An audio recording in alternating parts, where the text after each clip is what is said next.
الحقيقة وراء الفارس والعشاق الثلاثة.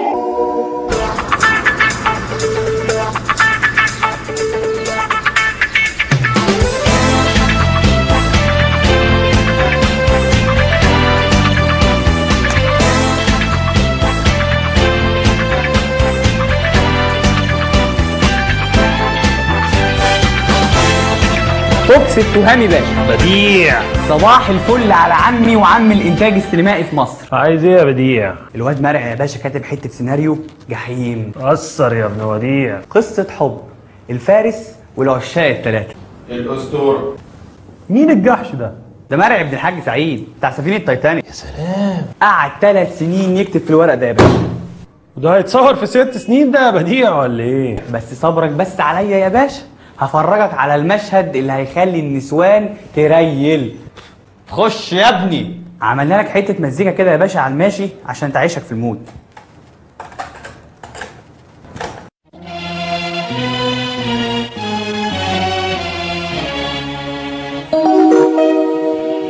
كبير ومن حق الكبير يتدلع، من حق الكبير بشموع وبفرح اتولع.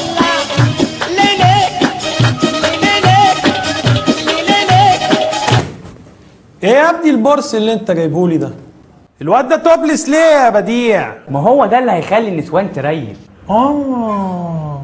هو الفيلم ده ما فيهوش نسوان ولا ايه يا بديع؟ لا ازاي، ده احنا عنينا ليك يا باشا. فين؟ اقدم لك يا باشا احلى 3 نسوان في مراقيا الجنوبيه. اجري يلا غير هدومك يلا.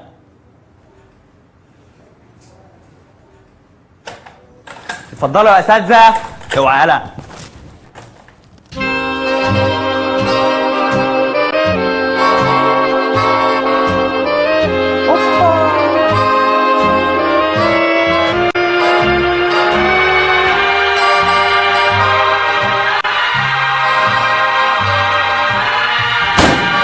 ايوه بقى يا بديع، اخيرا فهمت يا بديع. اوف.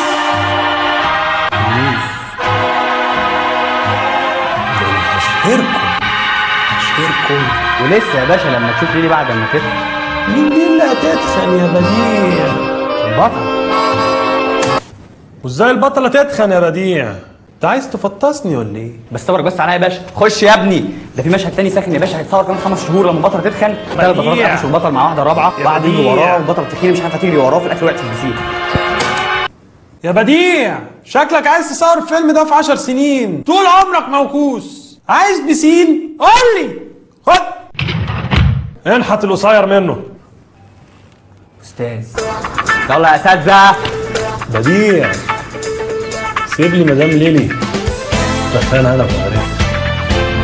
استاذ فاكر فيلم ده زباله يالا.